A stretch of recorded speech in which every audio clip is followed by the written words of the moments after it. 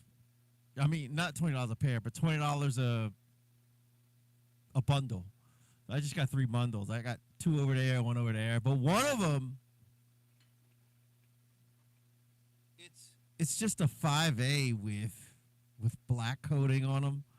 So I was like, I just play regular American Vic Firth American 5As. They're Vic Firth American 5As. They just have a black coating on them, but they're the same exact stick. So I was like, whatever, man. I might as well just get them. It's the same thing. Now, the crazy thing is,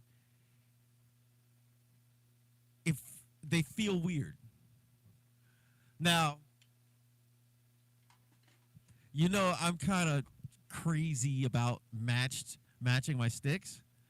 This is 52 grams. This is 52 grams. They feel different. I don't know why. They're same exact length, same exact thickness, same exact tips, same exact weight, but because this is black and this is wood colored, this feels different. So it's kind of like your brain plays tricks on you. At least mine does anyway. Yeah, they look thinner.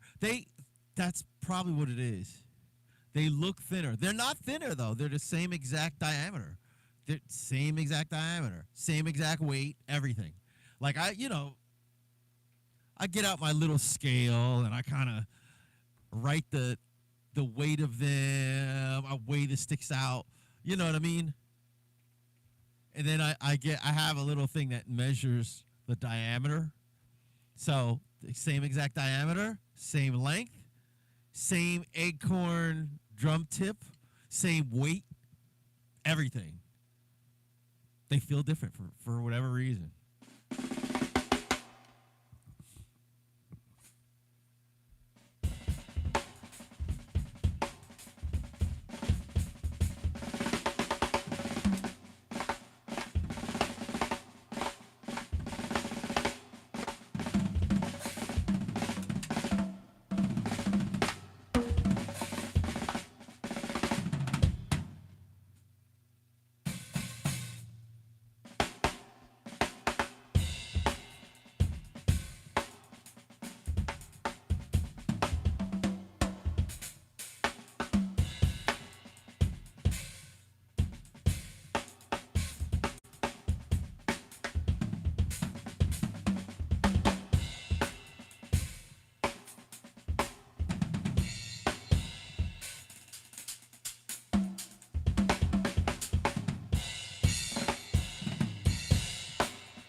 Um, Yo, I had to lose weight, bro.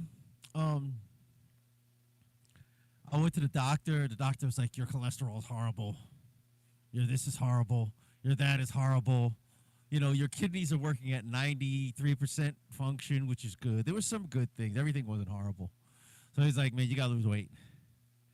So far I've lost 12 pounds, which was easy.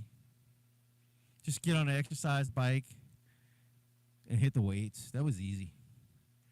I just stopped eating. I was eating a lot of junk, man. A lot of cakes, and bags of chips, and candy, and all that. So I just cut it all out and went back to my same basic diet: fish, chicken, kale, spinach, romaine lettuce, almonds, and almonds and not cashews, almonds and walnuts. You know, if I want, if I'm craving something sweet, you ran an hour, yeah. But yeah, I just did that. I eat that. If I want a piece of candy, just eat a banana.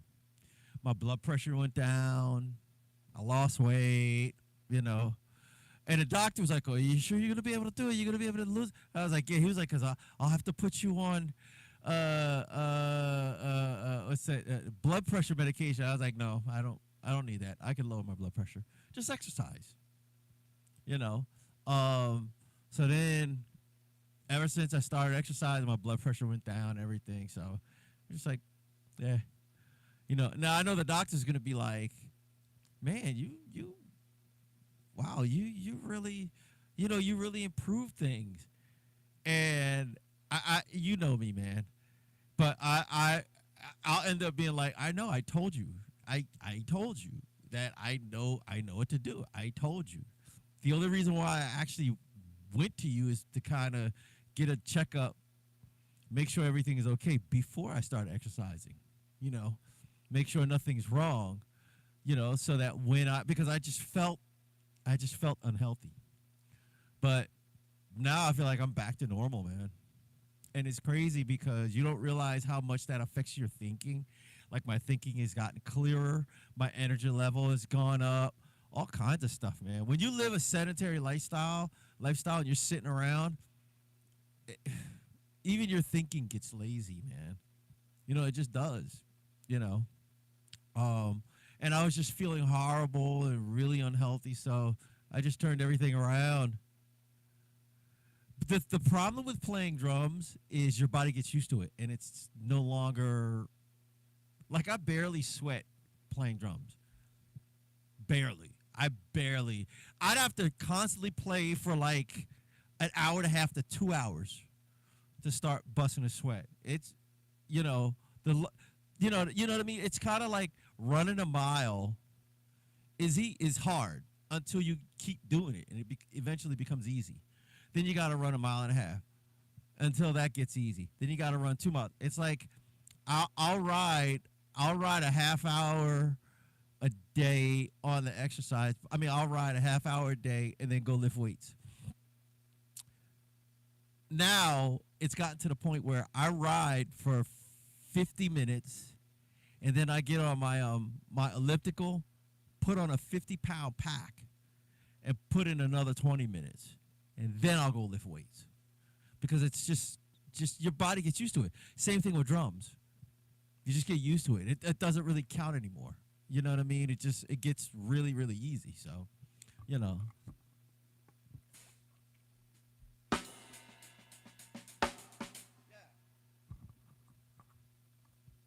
But dude, that's 6 miles, bro. That's 6 miles. If you ran a mile, it would be simple for you because you're used to running 6 miles. And if you ran a mile, like, dude, your body, that's not much of a challenge for your body, bro. It's just not, you know. So, you know.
Well, there's a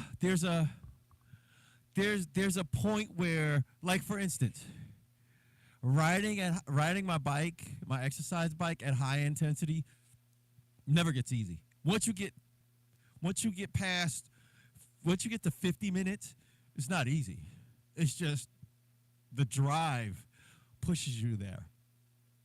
Um and once you get finished with that, then like I gotta psych myself into okay, I gotta take this 50-pound pack, stick it on my back, and get on the elliptical and just I don't want to do that. That never gets easy. By then, it ain't easy. The drive in me is like you gotta live as long as possible for your wife and kids. That's what pushes me. Um, Even like lifting weights. When I'm sitting there benching or I'm doing squats, that stuff don't get easy. You know. Now, if I'm squatting 100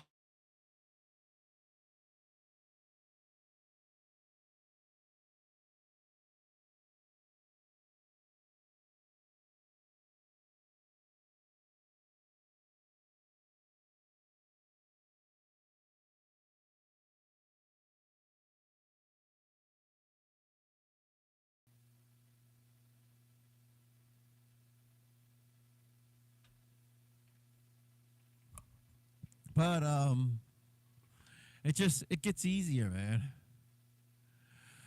I gotta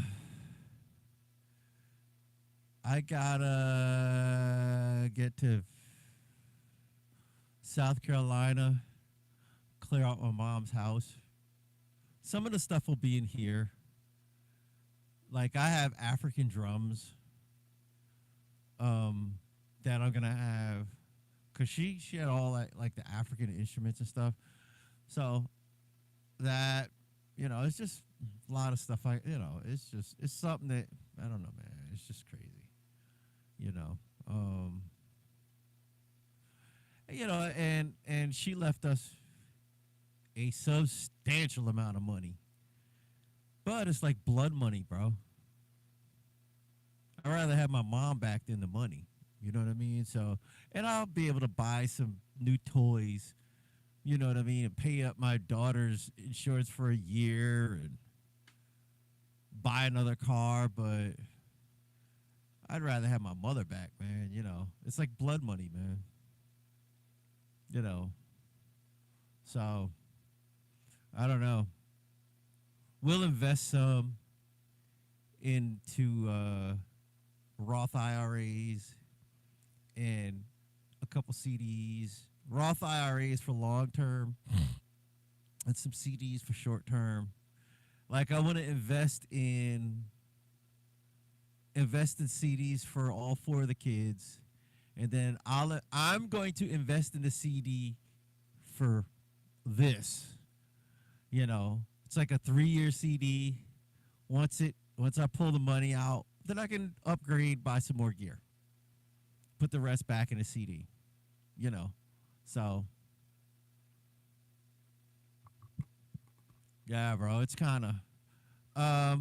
She lives in Car. She lived in Carlisle, which is like a 2.5 hour drive from here. So, but yeah, man, it's kind of. I don't know, man. I think I'm. It's wild, bro. Because when my dad died,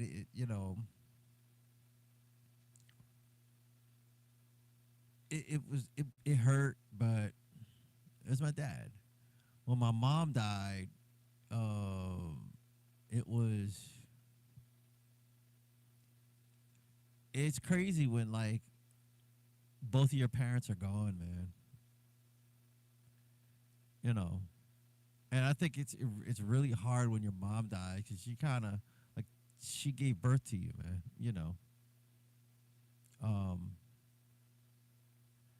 and I think what happens is my mom and me and my parents had a very toxic relationship. Um, and I experienced the same thing I'm going to describe with my dad.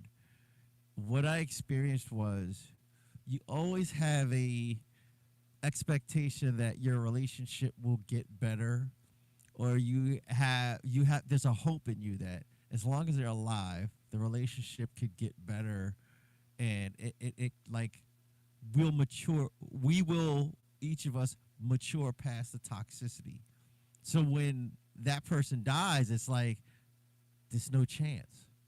You know what I mean? So I went through that with my dad, even though our relationship kind of got better. And in some ways it got better. And then with my mom, it kind of sort of got better, but not really. Um, and now that she's gone, it's like as long as she was here, I was always like, there's a chance for our relationship to be better. But now that she's gone, it's like the chance is gone. So it's just weird, man. It's weird. So, oh, 3 hours from you?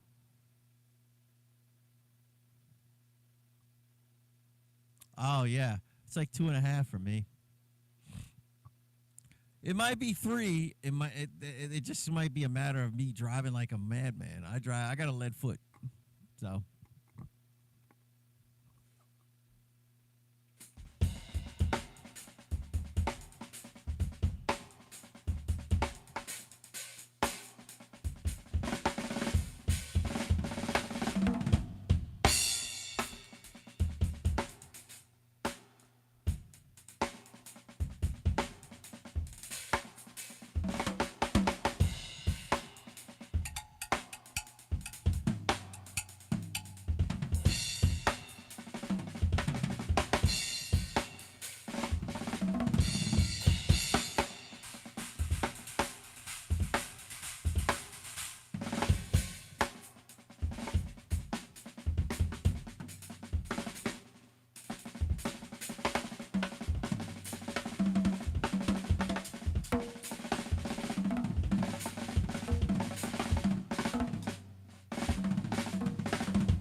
Yeah, I love you too, bro. Hey, bro. We would. We can't, dude. I gotta drive up there, load up a U-Haul, and it's gonna be more than. It's gonna take more than one day. It's gonna take a couple days, at least three trips up there. So I gotta rent a U-Haul, pack it, then leave. Then the next time, drive back up there, finish packing everything, packing the rest of it, then come back, and the third time, drive back up there, with a broom and mop and all that stuff, clean out the house, and then,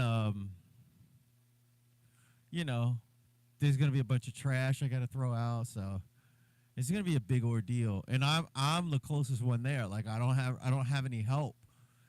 All my family's in either New York, New Jersey, or like California, or my wife's family's in New Orleans. So you know, um,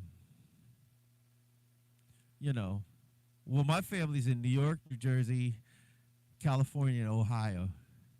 Danielle's family is in New Orleans and Ohio. So just I don't know, man. Um, it's just I don't know, man. It's just wild, man.